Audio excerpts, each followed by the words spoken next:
Demak, hujayrada qolgani bor, hujayradan chiqib ketgani bor. Shu hujayradan qolgani mana bu yerda turibdi, 36 ATF bo'lib. Uni 40 ga ko'paytirsam 1440 bo'ladi. Demak, 1440 kilojoul hujayradan qolgan. Ha, endi 1600 dan ayirib olsam, 1160 esa hujayradan issiqlik sifatida tarqab ketgan. Shu yerdan bilishimiz mumkin. Endi buni foizini bemalol topaverasiz. Misol uchun 2600 100% bo'lsa, 1400 qancha, 1160 qancha. Muhimi foiz yodlamasdan buni mohiyatiga tushunib olish kerak. Demak, shu 36 ATF qolgan energiya, hujayrada qolgan energiya necha kilojoul energiyada desa 1440 kilojoul energiyada. Ha, undan qolgani demak hujayrada issiqlik sifatida tarqab ketgan energiya deb tushunish kerak. Demak, parchalanib bo'ldi. Endi bizda umumiy reaksiya bor. Ya'ni umumiy jarayon bor. Umumiy jarayon nima degani desa, glyukoza to'liq parchalandi deydigan bo'lsa, undan oldin to'liqsiz bo'lganda, ya'ni glikoliz bo'lgan, undan keyin aerob bosqich bo'lgan. Ya'ni birinchi anaerob bo'lgan, keyin aerob bo'lgan. Demak, umumiy reaksiyada C6H12 6, ya'ni glyukozamiz parchalangan.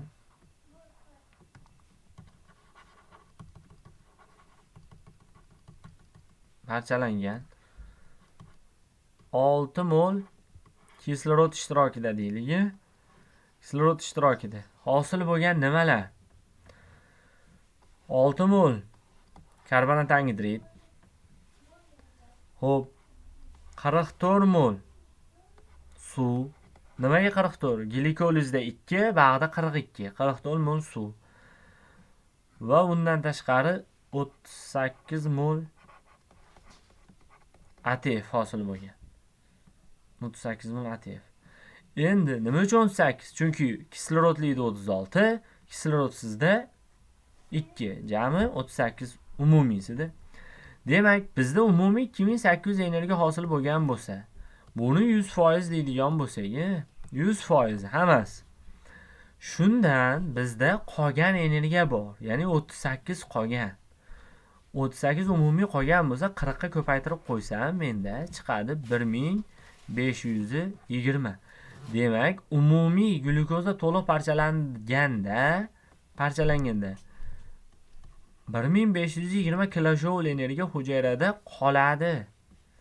Ya'ni qanday holatda desa, ATF ga bog'langan holatda qoladi shuncha energiya. Endi hujayradan chiqib ketadigan energiya bor. Bu hujayradan chiqib ketadigan 2800 dan 1500 desam 1280. Bu qanchdan kelib chiqdi 1280? Ha, mana bu tomonda 1160, daryoqda 120. O'shuni qo'shilgani shunchasi hujayradan chiqib ketadi degan. Demak, umumiy. Endi bu yerda o'quvchi bilish kerak, qachon 1520, ya'ni qachon 38 ATF oladi, qachon 36 ATF oladi. Agar glyukoza to'liq parchalandi desa 38 ATF. Agar glyukoza chala parchalandi desa 2 mol ATF. Agar glyukoza aerob sharoitda parchalanganda qancha desa, ya'ni aerobda o'zini so'rayapti-yu. Aerobda o'zini so'rayapti. Faqat 36 ni o'zini oladi o'shunda. Aerobda o'zini so'rasa. Agar anaerob aerob bosqich hosil bo'lgan desa 38 olish kerak. Shunda ham mana bu energiya xuddi shunaqa. Aerobda o'zida hosil bo'lgan energiya 1440, glyukoza to'liq parchalashda hosil bo'lgan energiyani hujayrada qolgani esa 1520. Aerobda o'zida hujayrada issiqlik sifatida tarqalgan esa 1160. Endi to'liq parchalanishda issiqlik sifatida tarqalgan esa 1280 bo'lishi kerak. Tushunarli bo'ldi. Endi nazariya shundan iborat. Bu nazariya asosida endi har xil masalalar bor. O'sha masalalarda ketadigan ayrim narsalar haqida aytib o'taman men. Nima misol uchun? Chalg'itadigan narsa. Ba'zi testlarda mana bunday iboralar bor. Misol uchun uglevod parchalanishining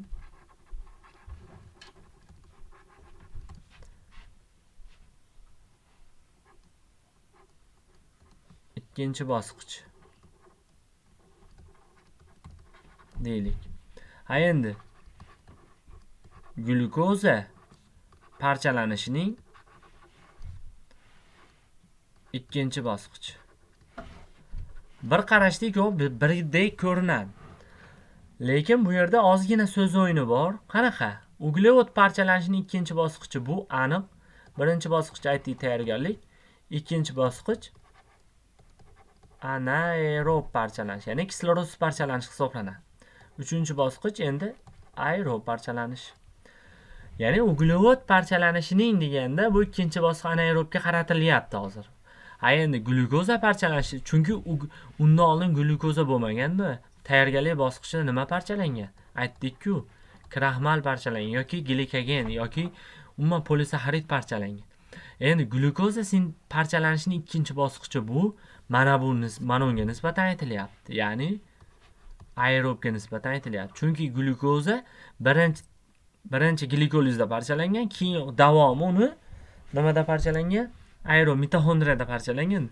Shuning uchun aerobga nisbatan olinyapti. Ya'ni uglevod parchalanishining 3-bosqichini nazarda tutilyapti, lekin bu yerda 2-bosqich.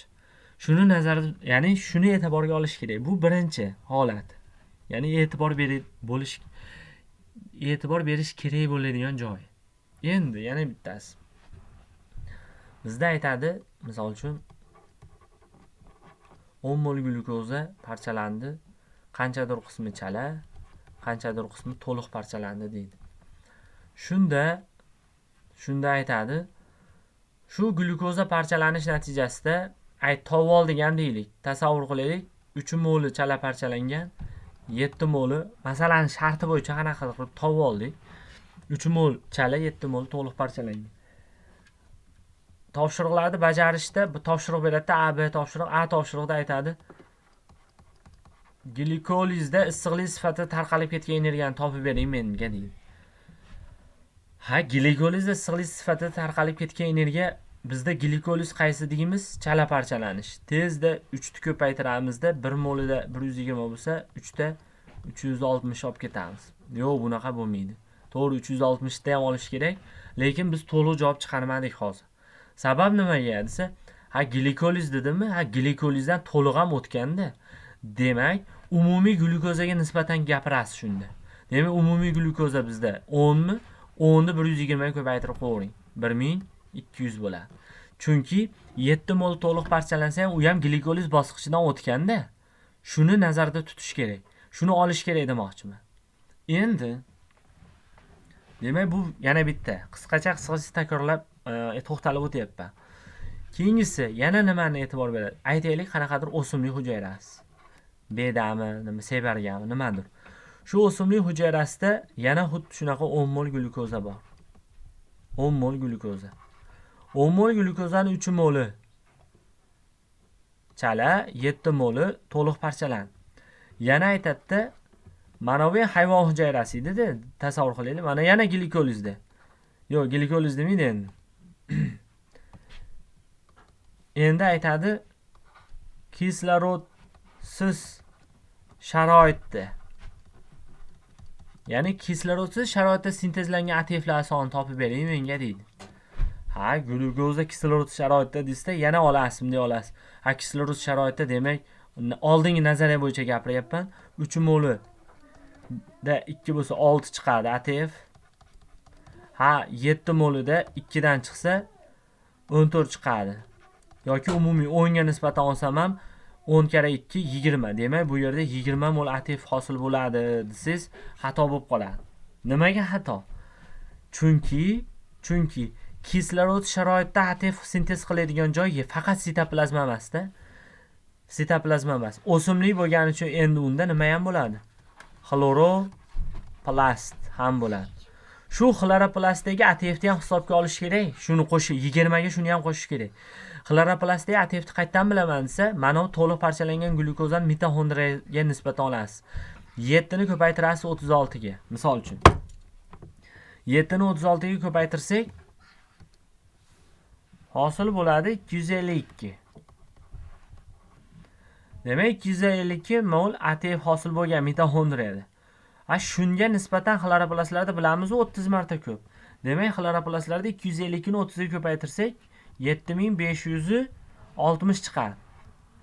Demak, 7560 ga mana uni qo'shib qo'yish kerak 20 ni. Shunda kislorodsiz sharoitda hosil bo'lgan ATF kelib chiqadi.